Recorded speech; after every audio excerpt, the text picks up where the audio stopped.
Assalamualaikum Bu Rida. Waalaikumsalam Bu Rika, gimana kabarnya?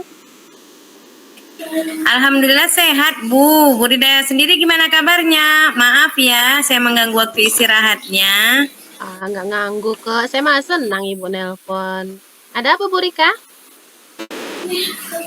Ini ada mau cerita sedikit. Cuman saya mau minta waktu Ibu. Bisa nggak kita ketemuan ya? Bisa. Kita ketemu di mana? Ini di kafe biasa kita ngumpul itu di kafe Kaktus. Oh ya, oke oke. Eh, Oke, ya, nanti saya ke sana ya. oke Bu, ditunggu. Ya, Bu Rika, Assalamualaikum. Waalaikumsalam. Assalamualaikum Bu Rida. Waalaikumsalam Bu Rika, akhirnya ketemuan juga kita ya. Udah lama nggak ketemu. Mana kabarnya Iya Bu Ibu? Rida. Alhamdulillah sehat nih. Oh iya. Jadi, apa nih ceritanya? Kok mendadak malah ingin ketemuan? Iya nih Bu, sedikit galau. Ini kegiatan kita di program grup penggerak nih kan cukup padat. Nah, belum lagi ada kegiatan mengajar, belum tugas tambahan lainnya di sekolah ya kan. Nah, terus ditambah lagi urusan rumah tangga, biasalah emak-emak. Nah, gitu. Jadi saya tuh bingung gimana ya menjalankan semuanya bisa tepat waktu gitu. Oh, jadi Ibu merasa ini ya, katanya padat kali ya. Guru penggerak juga, mengajar juga, tugas mengajarnya juga banyak, tugas tambahannya juga banyak. Emangnya dalam 1 minggu Ibu ngajarnya berapa kelas? Terus tugas tambahannya apa aja, Bu? Saya ngajar dalam 1 minggu tuh 5 kelas. 30 jam pelajaran, lumayan banyak sih. Terus tambahannya tuh sebagai operator sekolah, terus sebagai tim manajemen bos, terus juga kadang pendampingan di keagamaan gitu loh Bu. Wah, sungguh luar biasa ya tugas yang Ibu emban. Kalau begitu, tugas CGP-nya kapan Ibu ngerjakannya? Kalau biasanya sih Bu, tergantung moodnya gitu. Kalau moodnya lagi baik, kadang di sekolah, kadang kadang kalau lagi ininya di tengah malam di rumah, ya gitulah suka-suka begitu kira-kira. Oh, jadi pas lagi mood aja lagu dikerjain gitu ya. Kalau di rumah tengah malam udah anak-anak tidur baru ngerjain juga gitu ya, Bu ya. Oh, Iya jadi gitu. begitu Bu. Jadi sekarang apa nih rencana Ibu untuk menghadapi permasalahan yang Ibu sebutkan tadi? Rencana saya tuh ingin membuat schedule rencana kerjanya yang sesuai dengan due date, terus berdasarkan skala prioritas gitu, biar biar bisa tepat waktu lah begitu. Ya. Bisa nggak Ibu ceritakan gimana cara Ibu menyusun schedule dengan due date-nya dan skala prioritasnya juga? Saya akan membuat kegiatan rinciannya itu dalam bentuk tabel.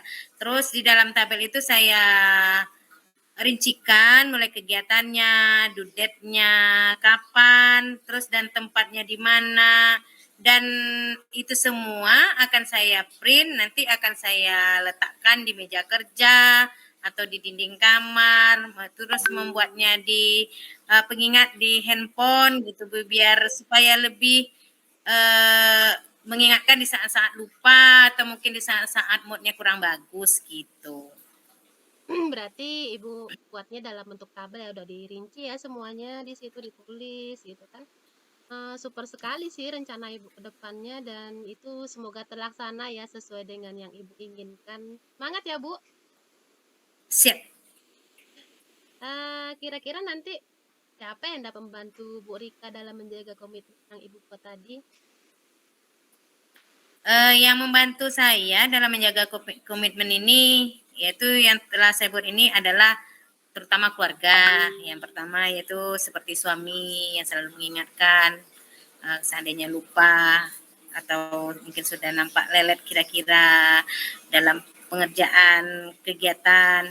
Terus juga kepala sekolah, juga rekan sejawat supaya jangan lengah dengan tugas-tugas yang ada gitu loh Bu. Oke, bagus sekali Bu. Saya lihat juga keluarga Ibu mendukung ya untuk ikut semua kegiatan tadi gitu kan. Jadi saya doakan deh semoga semuanya berjalan lancar dan sesuai dengan harapan Ibu gitu. Oh iya, bagaimana tindak lanjut Ibu setelah kita ketemuan di kafe ini dan setelah perbincangan kita ini nantinya? Setelah ini saya akan membuat langsung schedule itu sesuai skala prioritasnya Bu. Nah, dan saya akan bersemangat untuk melakukannya bahwa ini adalah suatu karena untuk melaksanakan perubahan memang harus intinya semangat dan mau bekerja keras. Lalu semangat ya Bu Rika. Semoga segala masalah yang kita hadapi itu dapat kita hadapi karena semua masalah yang kita hadapi itu nggak akan di luar kesanggupan kita kan. Jadi saya yakin Bu Rika pasti bisa melewati semua masa sulit ini.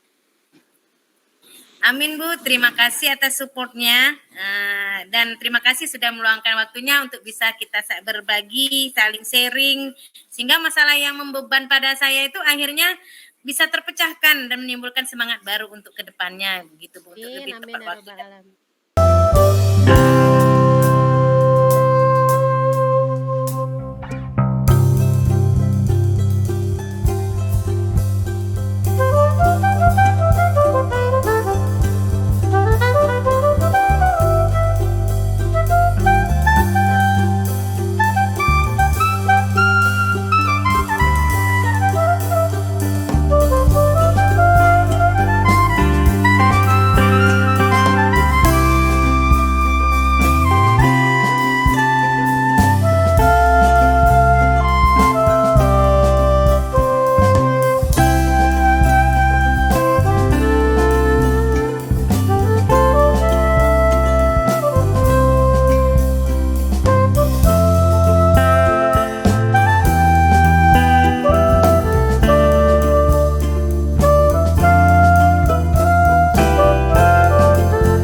Bu Rika, saya mau minta waktunya nih, mau cerita sebentar sama Ibu dengan apa yang saya alami tadi, pelaksanaan supervisi dan pengawas.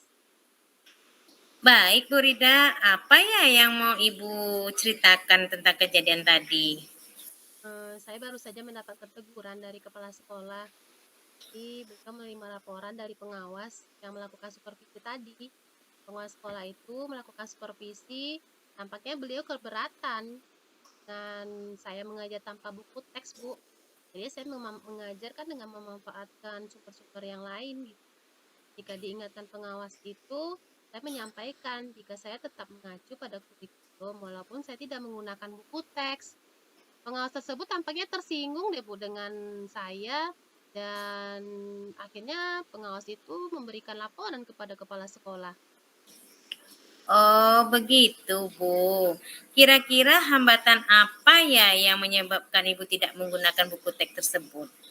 Saya kayaknya lebih terbiasa deh Bu kalau nggak pakai buku teks dalam mengajar dan materi yang saya ajarkan itu sudah saya kuasai juga gitu.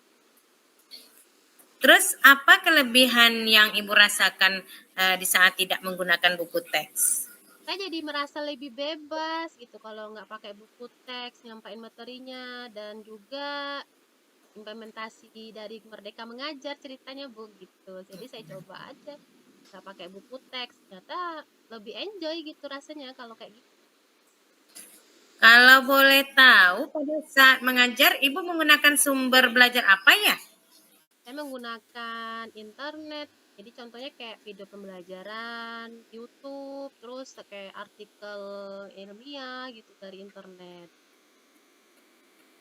Menurut Ibu, kira-kira menggunakan buku teks itu dapat menghambat eksplorasi murid tidak? Kalau saya pikir-pikir kembali, kayak penggunaan buku teks tidak akan menghambat eksplorasi murid, bahkan bisa jadi memperkaya referensi murid, karena juga bisa mengeksplor dari hal yang lain kan. Iya. Iya, iya, iya. Saya setuju dengan Ibu. Semua bisa kita jadikan sumber belajar, iya kan? Jadi semakin banyak sumber yang kita pakai, berarti pembelajaran kita akan semakin baik terlaksananya. Ya.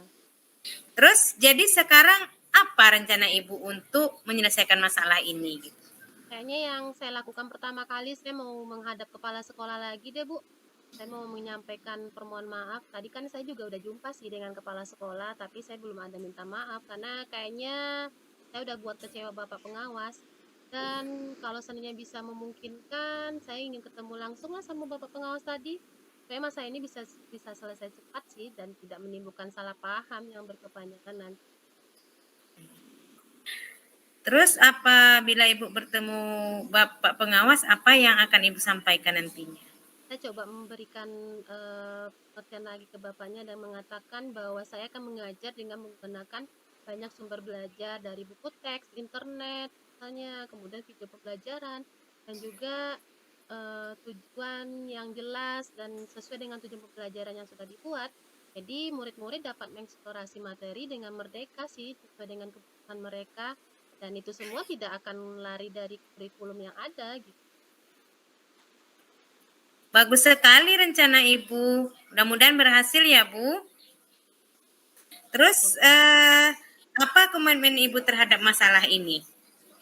Saya akan berkomitmen untuk selalu membuat rencana pembelajaran yang menggunakan banyak sumber belajar untuk eksplorasi materi. Jadi murid-murid nantinya dapat menjalankan merdeka belajar dan saya akan membuat murid-murid saya lebih senang lagi dalam kegiatan eksplorasi tanpa ada unsur paksaan. Jadi saya serahkan kepada mereka pemilihan sumber belajarnya kayak mana gitu. Wah, bagus sekali itu, Bu. Saya sangat mendukung. Mudah-mudahan apa yang Ibu rencanakan semua berjalan lancar dan sesuai harapan ya, Bu ya. Ya, terima kasih ya Bu Rika dan diluangkan waktunya dan kayaknya setelah ngomong dengan Bu Rika saya udah sedikit lega deh walaupun ya tadi kayaknya gimana ya mumet kali lah gitu tapi sekarang udah rasanya udah plong gitu. Kasih banyak ya Bu. Semoga kita bisa Sama-sama. menjadi guru-guru yang selalu bisa memenuhi kebutuhan murid dalam belajar dan selalu guru yang dididikan oleh murid nantinya. Amin. Tetap semangat ya, Bu. Iya, terima kasih Bu Rika. Sama-sama.